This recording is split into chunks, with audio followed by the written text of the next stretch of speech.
Pag naalaman yan nila ng mga kasamahan mo na ikaw pala yung pumuputak, nagbebenta ng impormasyon, siguradong hindi lang ikaw ang papatayin. Pati pamilya mo, siguradong mamamatay. So that's how critical yung secrecy ng impormasyon na to. Kaya hindi po pwedeng yung ginagawa nila na yan. Ano, kawawa yung mga naging confidential agent if they succeed in revealing their names.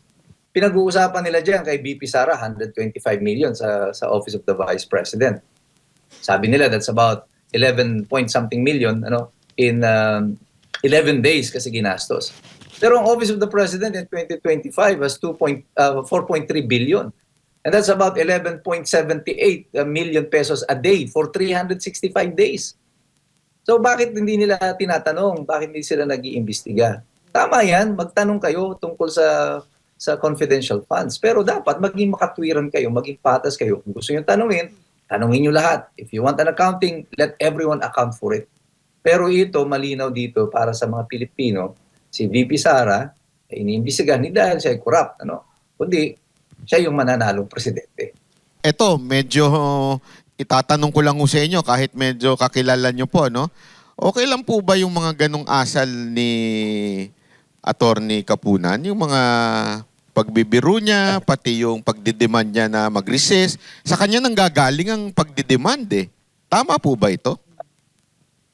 Well, with due respect kay Attorney Kapunan, I think that is uncalled for, yung mga ginagawa nila yan sa Senado. But I understand kung bakit niya ito ginagawa, lalo nung nagharap sila ni Attorney Ferrer. Kasi ako mismo, when I was a young lawyer, yung mga matatandang abogado, ganyan ang habit.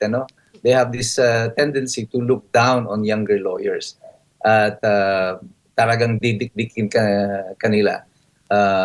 Until I learned the technique, how to deal with difficult lawyers like this, yung mga mas matatandang mga abogado.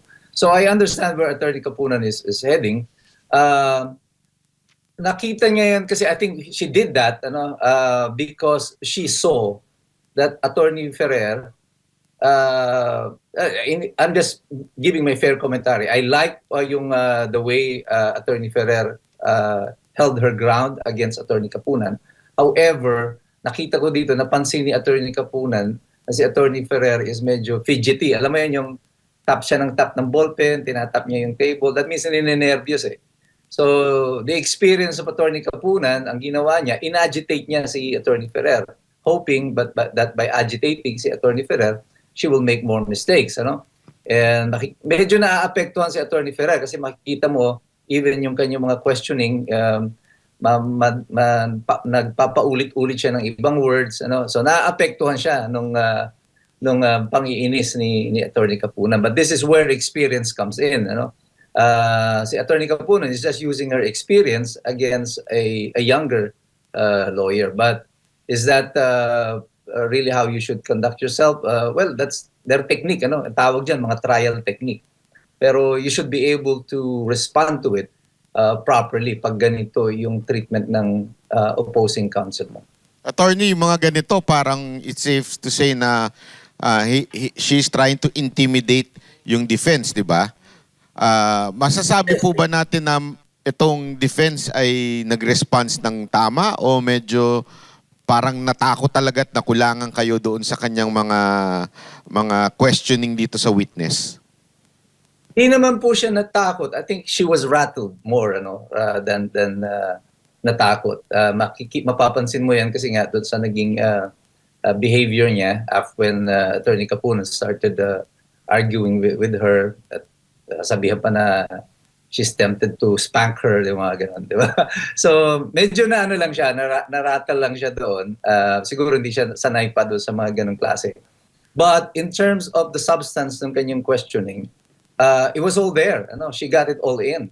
Naipasok niya lahat yung gusto niya. Kaya lang, kung makukulangan man ako dito, siguro only in so far as presentation is concerned. Kasi you must remember that this is a nationally televised and watched sa social media nationwide.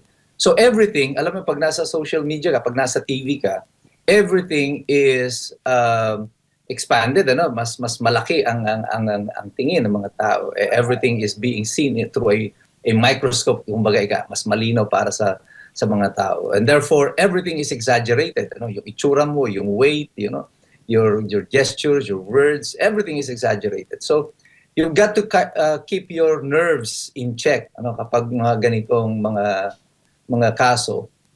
Don't let the emotions get the better of you, because yung mga seasoned lawyers kagaya ni Attorney Kapunan will know exactly how to play you kapag nakita niyang naapektuhan ka. And that's exactly what she did. Attorney, kapansin-pansin kasi ngayon sa social media, nung unang bugso niyang impeachment, grabe yung mga nanonood, grabe yung interest yung mga tao pagdating dyan sa impeachment. Pero Correct. napansin natin ngayon, parang yung pang 14 na, pang 15, medyo parang ayaw ng panoorin ng tao kasi nakikita natin sa mga live, lalo dito sa SMNI, minsan na 12,000, pero dati pumapalo ng 100,000. Ngayon, ano pong sa palagay nyo, dahil ba sa politika, nakikita ng mga Pilipino, kaya ayaw na nilang panoorin, o dahil may mas malalim pa silang dahilan? Ano sa palagay nyo, Atty.? Maraming factor yan. I think the prosecution strategy, number one, ito yung nag-fail sila dito. Because when they started with Article 4, ito yung pinakamahina nilang article. At tingin ko, dahil uneventful, yung Article 4, sa umpisa pa lang, alam mo nang puro kalokohan yung pinagsasasabi ng mga testigo. Kaya lang, inuna nila yung Article 4 kasi dyan lang sila may ready witnesses. Kasi NBI lang tatawagin mo dyan, di ba? So, andyan na sila. So, the NBI will say anything. But the people na pinapanood nila ito, naisip agad, mukhang pinaglololoko tayo ng mga ito. At tama po kayo. Actually, itong inoobserbahan ko more than the legal arguments dito. I was always watching the viewership. As a matter of fact, noong last hearing, mga around 3 to 4 p.m., tinignan ko yung nanunood. Nasa 6,000 na lang yung nanunood ng impeachment. Sabi ko, pag ganito ang viewership, the prosecution has already lost. Talo na agad ang prosecution dito because the people are losing interest. Mangyayari lang yung gusto ng administrasyon o ng prosecution tungkol dito sa impeachment nito na masiraan si Sara Duterte if people are watching. But they are not.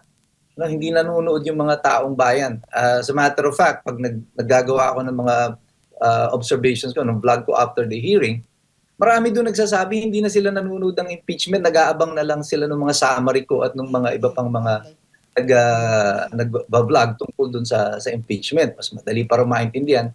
Saka man makakita, 6 na oras, di ba? Tapos puro gano'n lang ang presentation. Naantukin ka talaga. Ako nga inaantok eh. Hindi ko mapagtyagaan eh. Attorney, may tanong ako. Di ba Yes, sabi mo, alawanin lang yung prosecution na manalo sila. Ngayon, ang tanong ko, makukulong ba sila rito? Yung prosecution? Makukulong you mean? ba? Yung mga prosecution. Gusto ko kasi makulong yung mga yun eh. Tagalit ka, ha? Masasama ugali yan eh. Oo. Pwede yan, Jack. Kaya lang, magpapalit muna tayo ng gobyerno bago makulong yung mga yan. If under this administration, they have full immunity. Walang mananagot sa kasalukuyan. Kita mo naman sa flood control, hanggang ngayon, wala pa nga nananagot di ba? Asa ka pa, di ba? May mangyayari dito. I think all of this will happen, pero that will be in the not so distant future. May mga mananagot dito. Attorney, di ba yung pagdating sa burden of proof, ang kailangan magpatunay nito ay itong prosecution.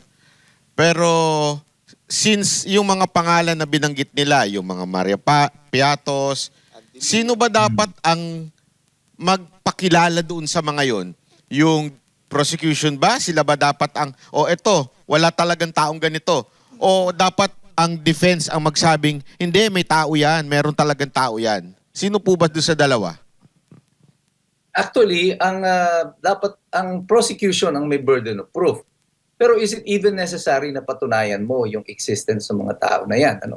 Because in order to do that, you would have, ilalagay mo sa alanganin yung buhay ng mga confidential agents na to. Tama. Parang pinatay mo na rin mga ito kung i-reveal mo yung identity nila. Isa pa, yung last 2 witnesses, si Wamil at si De Los Reyes, malinaw naman nila sinasabi, hindi naman talaga required.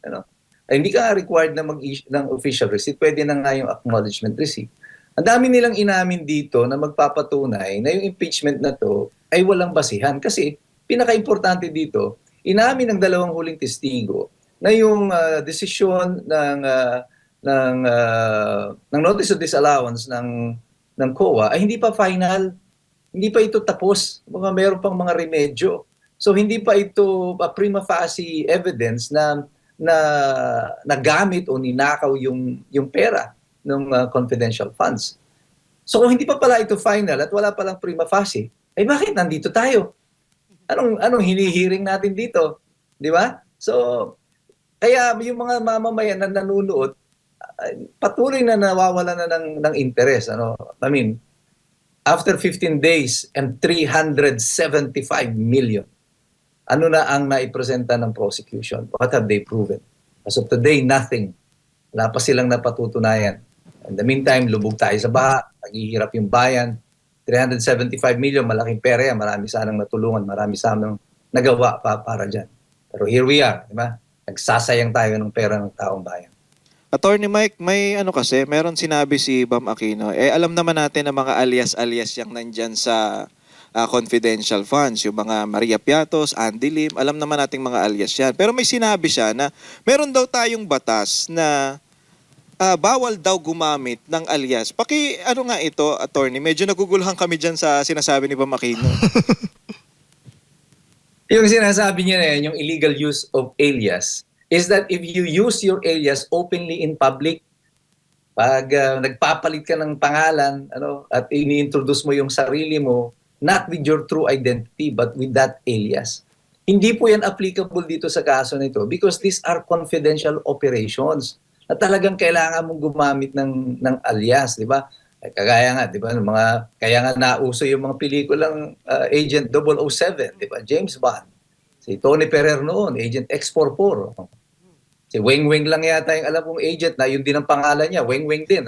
So, pero hindi applicable yung sinasabing batas ni Senator Bam Aquino. Nagkakamali siya doon sa kanyang sinasite na batas na yan. Hindi po yan applicable sa kaso ng confidential operations at ng mga confidential agents.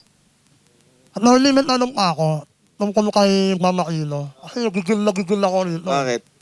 Di ba? Confidential na eh. Kung gusto mo malaman yung tunay na pangalan. Diba? Hindi na confidential yun, di ba, attorney? Exactly. Kaya yung term mismo ang nagsasabi na kung bakit siya kailangan ng alias. Confidential nga eh. Yeah. Di ba? Eh kung parang nakahamak na rin yung mga, siyempre alam naman natin na mga military officer yan. Mga nasa service yung mga yan. Eh kung wag sila tunay na pangalan, namatay na lahat yan, di ba? Diba? Oh, exactly. Alam nyo, noong 1991, ako ay estudyante pala ako ng batas, nagtatrabaho ako sa Malacanang. Kung natatandaan nyo si Father Balweg, NPA yan, pero binuo niyang hiwalay yung Cordillera People's Liberation Army, CPLA. And tumiwalag sila sa NPA. And one time, nakaharap ko si Father Balweg sa meeting sa Malacanang, panahon pa ito ni Cory Aquino. I was so excited, very young ako eh. Law student pa lang ako noon. Pagkatapos noon, a few weeks after that meeting, pinatay si Father Balweg. That's how difficult it is yung buhay ng mga ito. Ito kasi nahayag na yung pagtiwalag niya sa CPP-NPA. Ay paano pa itong mga confidential agents? Ito commander pa to, siya yung head ng CPLA. Pero napatay nila. Ay paano kung ikaw ay ordinaryong lang, di ba? Yung mga bugoy-bugoy ka lang ng mga kadre, mga double agent ka lang. Ay pag nalaman yan nila ng mga kasamahan mo na ikaw pala yung pumuputak, nagbebenta ng impormasyon, sigurado hindi lang ikaw ang papatayin. Pati pamilya mo, siguradong mamamatay. So that's how critical yung secrecy ng impormasyon na to. Kaya hindi po pwedeng yung ginagawa nila na yan. Kawawa yung mga naging confidential agent if they succeed in revealing their names. At nalimit na ako, ano mang masasabi ng mga armed forces natin sa mga kapulisan about sa confidential funds na hinihimay ng mga prosecution? Ano kaya masasabi nila ito, attorney? Kasi nakakatakot Well, marami. Very alarming to eh. Para sa kanila eh. Oo. Ang use of confidential agents, use of confidential funds, alam ito ng pulis, marami at saka mga sundalo, marami nito nagagamit sa kanila. And they use this for their operation. And alam din na kahit na sa mga drug operations, ginagamit yan, ano, para may mga magtitip sa iyo, may mga confidential agents ka na ginagamit. But they know how difficult it is, ano. Na pag in-abuse mo ito or dinispal ko mo, yung iba kasi may mga nagnanakaw naman talaga nitong confidential funds na to eh. Pag ginamit mo yan sa mali, pwede talaga kasi confidential nga eh. Pero pag ginamit mo yan sa tama, mas marami kang mga buhay na maliligtas. Well, here's the thing, ano. Pinag-uusapan nila diyan kay VP Sara 125 million sa Office of the Vice President. Sabi nila that's about 11 point something million, ano, in 11 days kasi ginastos. Pero ang Office of the President in 2025 has 4.3 billion. And that's about 11.78 million pesos a day for 365 days. So bakit hindi nila tinatanong? Bakit hindi sila nag-iimbestiga? Tama yan, magtanong kayo tungkol sa confidential funds. Pero dapat maging makatwiran kayo, maging patas kayo. Kung gusto nyo tanungin nyo lahat. If you want an accounting, let everyone account for it. Pero ito, malinaw dito para sa mga Pilipino, si VP Sara, iniimbestigahan hindi dahil siya ay corrupt, ano? Kundi siya yung mananalong presidente. Malinaw na paninilalam lahat ng to, attorney, no? Alam mo rin yan, di ba? Yes. Attorney, pagdating naman dun sa ano, for example na natapos tong impeachment tapos walang hindi nila mapatunayan na si VP Sara talaga hindi ninakaw, hindi binulsa yung pera. Talagang wala silang napatunayan. Pwede bang balikan ng kampo ni VP Sara itong mga prosecution na pwede niya pang kasuhan itong mga to? Tanong ko Oh, kasi, definitely. Ano?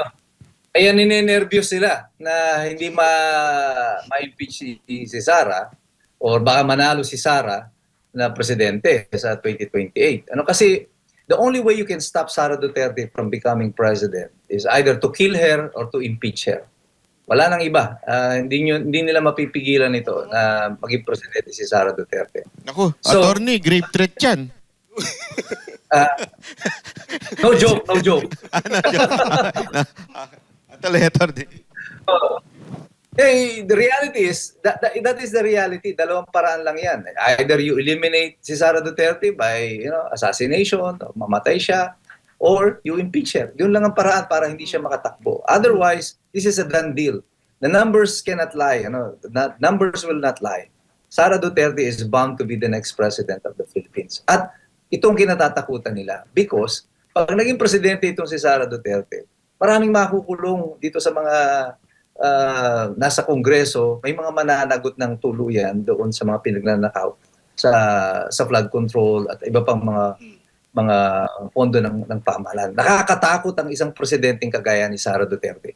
The same way na mas nakakatakot din ang presidente na kagaya ni Digong noon. Pero ako tingin ko parang mas nakakatakot para sa mga corrupt itong si Sara Oo. Duterte, Oo.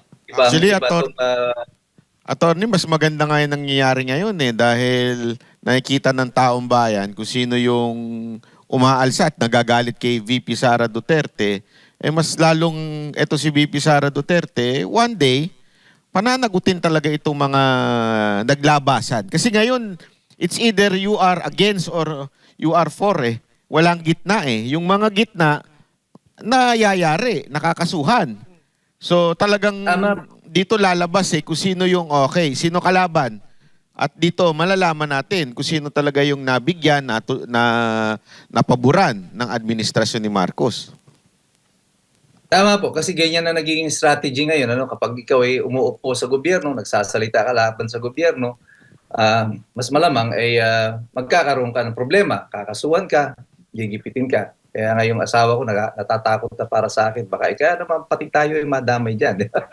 Kasi somehow yung mga sinasabi ko has reached the level of the national consciousness. Marami nang nanonood ng mga videos at ginagamit nila yung mga video na sinasabi ko. At nararamdaman ko na rin yung opposition sa akin, even in my profession as a lawyer. Kasi sa totoo lang, maraming mga abogado, mga professionals ang ang nasa hanay ng mga pink, ng mga dilaw, yung mga tinatawag yung sarili nila mga progressive, yung mga woke,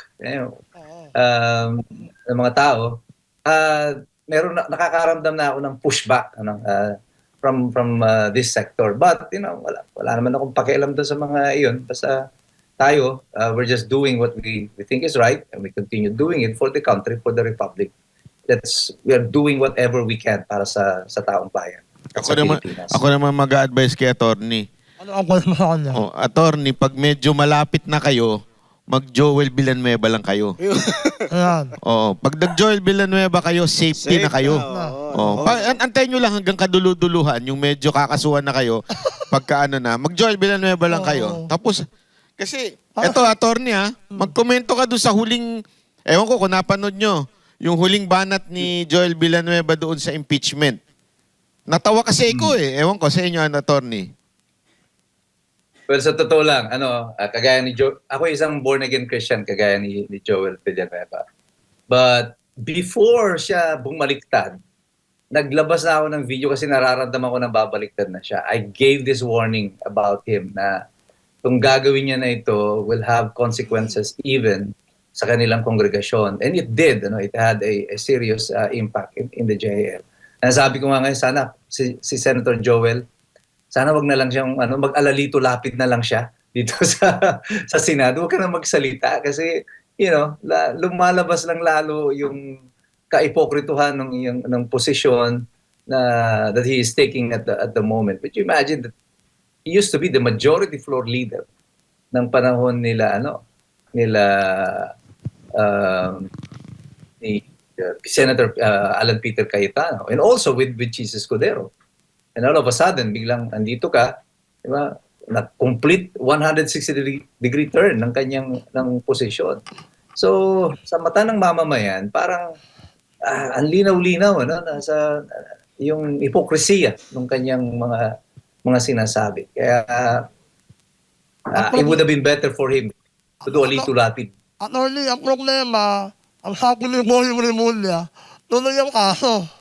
Paano yun? Dick, Meron na ba? Hindi, ano lang yun. Ano? si Marcos nga, sinabi niya, kakasuhan si Romualdez Naunahan pa, mukhang makakasuhan pa sila Robin Hindi Una pa, no? naman na yun. Exactly. Before the SONA, the Wednesday, week prior to the SONA, sinabi ko na yan, na ang prediction ko, pagdating ng Friday, magsasampa kunwari ng kaso ang ombudsman. And exactly on the day that I said, nagsampa nga ng kaso yung ombudsman. Pero sa ombudsman lang, hindi pa ito nakarating sa Sandigan Bayan. Ay, ilang buwan pa yan o ilang taon pa yan dyan sa uupo sa ombudsman. Malamang magtatagal yan. With this, what happened to yung apat na bumaliktad sa mga Marines? May repercussion yan sa kaso ni Romualdez. Kasi yung affidavit ng mga Marines na to, ginamit dun sa kaso laban kay Romualdez.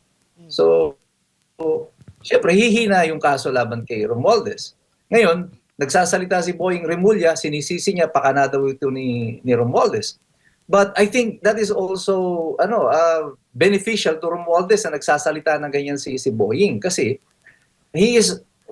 nag-iimbestiga pa sila sa ombudsman about kay Romualdez, tapos nagdedeklara na siya ng ganyan.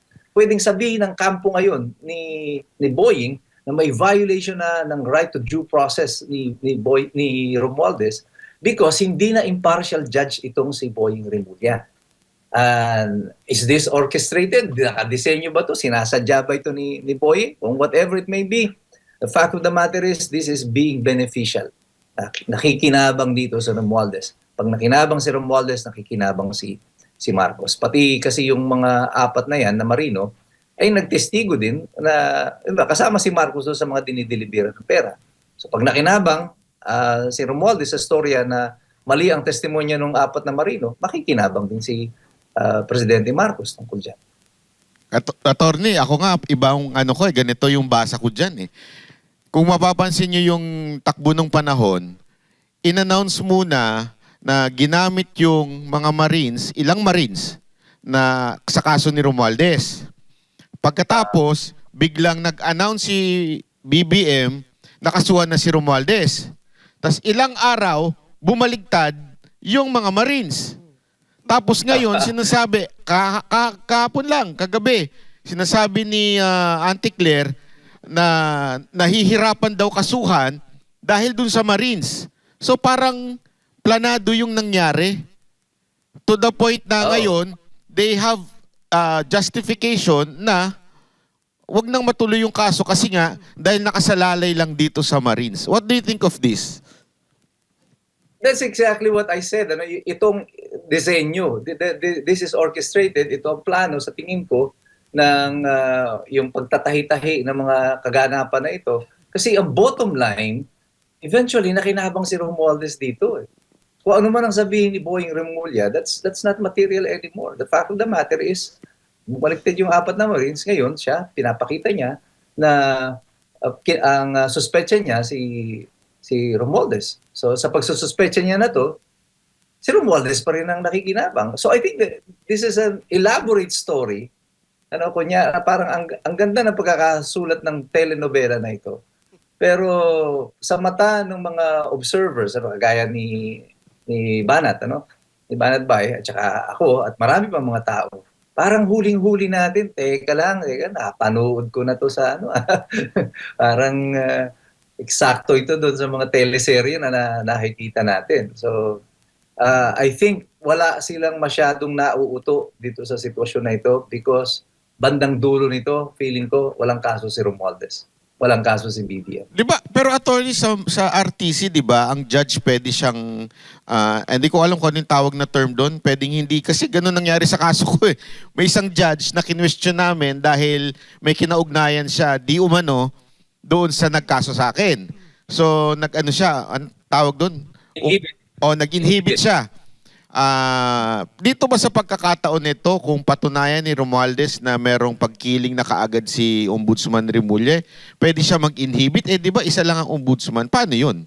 Wala na. Ano, ito na yun. Kaya nga, the buck stops at the ombudsman.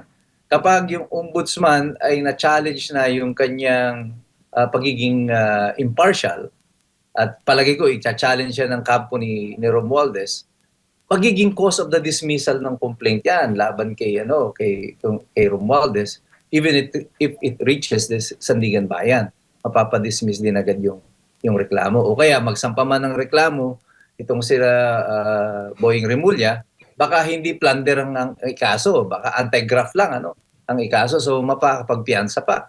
So for as long as hindi natin nakikita si Romualdez sa loob ng kulungan, mananatili yung kaisipan ng mamamayan na pinaglololoko tayo dito sa sitwasyon na ito.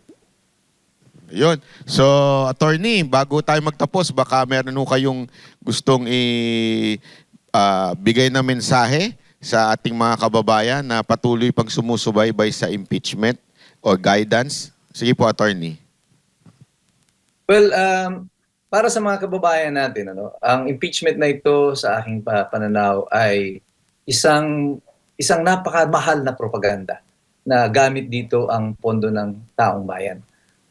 Kaya tayong lahat ng mga nakikinig dito, nanonood o sumusubaybay sa mga programa, kagaya nito kila Banat Bay, sa mga banateros natin, kina Serja, kina RJ, papasalamat kami sa inyong lahat na patuloy kayong nakatutok dito upang matunghayan ninyo, malaman ninyo kung ano talaga yung totoong nangyayari sa ating bayan.